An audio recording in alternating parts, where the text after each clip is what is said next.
사흘째 되는 날에 갈릴리 가나에서 혼인잔치가 있었다. 예수의 어머니가 거기에 계셨고 예수와 그의 제자들도 그 잔치에 초대를 받았다. 그런데 포도주가 떨어지니 예수의 어머니가 예수에게 말하기를 포도주가 떨어졌다 하였다. 예수께서 어머니에게 말씀하셨다. 여자여, 그것이 나에게 무슨 상관이 있습니까? 아직도 나의 때가 오지 않았습니다.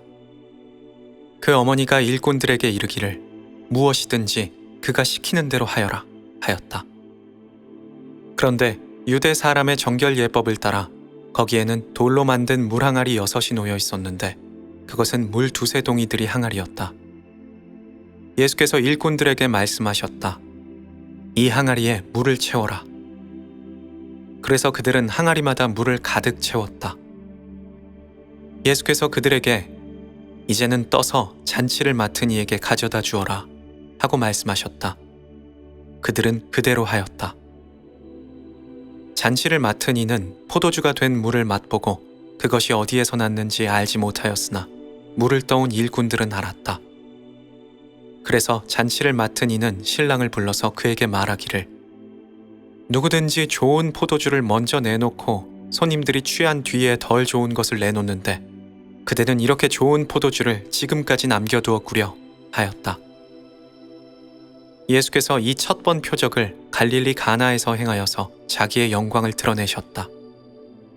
그래서 그의 제자들은 그를 믿었다. 이 일이 있은 뒤에 예수께서는 어머니와 형제들과 제자들과 함께 가버나움에 내려가서 거기에서 며칠 동안 머물러 계셨다.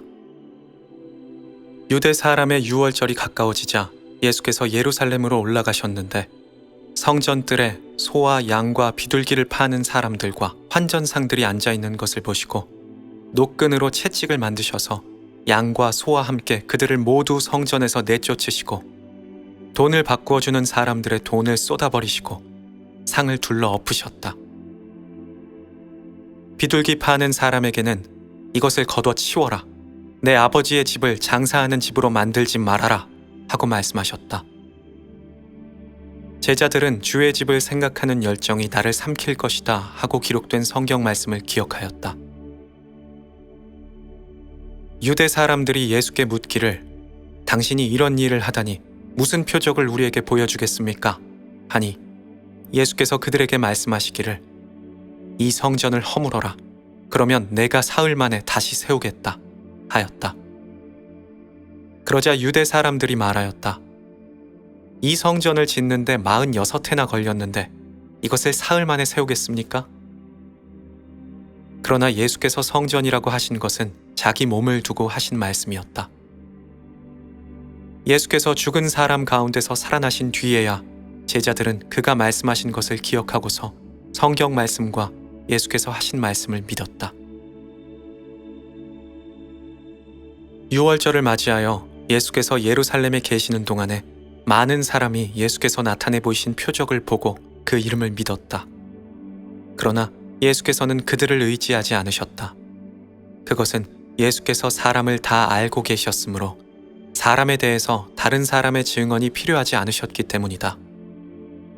예수께서는 사람의 속마음까지 다 알고 계셨다. 바리새파 사람 가운데 니고데모라는 사람이 있었다. 그는 유대 의회원이었다. 이 사람이 밤에 예수께 와서 라삐님, 우리는 선생님이 하나님께로부터 오신 분임을 압니다. 하나님께서 같이 하지 않으시면 선생님께서 하시는 그런 표적을 아무도 할 수 없습니다.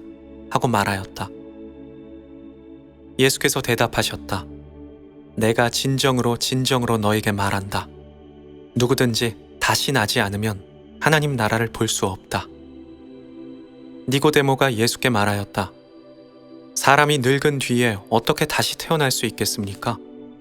어머니 뱃속에 다시 들어갔다가 태어날 수야 없지 않습니까? 예수께서 대답하셨다. 내가 진정으로 너에게 말한다. 누구든지 물과 성령으로 나지 않으면 하나님 나라에 들어갈 수 없다. 육으로 난 것은 육이요 영으로 난 것은 영이다. 너희가 다시 태어나야 한다고 내가 말한 것을 너희는 이상히 여기지 말아라. 바람은 불고 싶은 대로 분다. 너는 그 소리는 듣지만 어디에서 와서 어디로 가는지는 모른다. 성령으로 태어난 사람은 다 이와 같다. 니고데모가 예수께 묻기를 어떻게 이런 일이 있을 수 있습니까? 하니 예수께서 대답하셨다. 내가 이스라엘의 선생이면서 이런 것도 알지 못하느냐? 내가 진정으로 너에게 말한다. 우리는 우리가 아는 것을 말하고 우리가 본 것을 증언하는데 너희는 우리의 증언을 받아들이지 않는다. 내가 땅의 일을 말하여도 너희가 믿지 아니하거든. 하물며 하늘의 일을 말하면 어떻게 믿겠느냐? 하늘에서 내려오니 곧 인자 밖에는 하늘로 올라간 이가 없다. 모세가 광야에서 뱀을 든 것과 같이 인자도 들려야 한다. 그것은 그를 믿는 사람마다 영원한 생명을 얻게 하려고 하는 것이다. 하나님이 세상을 이처럼 사랑하셔서 독생자를 주셨으니 누구든지 그를 믿으면 멸망하지 않고 영생을 얻을 것이다. 하나님이 아들을 세상에 보내신 것은 세상을 심판하시려는 것이 아니라 아들로 세상을 구원하시려는 것이다. 아들을 믿는 사람은 심판을 받지 않는다. 그러나 믿지 않는 사람은 이미 심판을 받았다. 그것은 하나님의 독생자의 이름을 믿지 않았기 때문이다. 심판을 받았다고 하는 것은 빛이 세상에 들어왔지만 사람들이 자기들의 행위가 악함으로 빛보다 어둠을 더 좋아하였다는 것을 뜻한다. 악한 일을 저지르는 사람은 누구나 빛을 미워하며 빛으로 나아가지 않는다.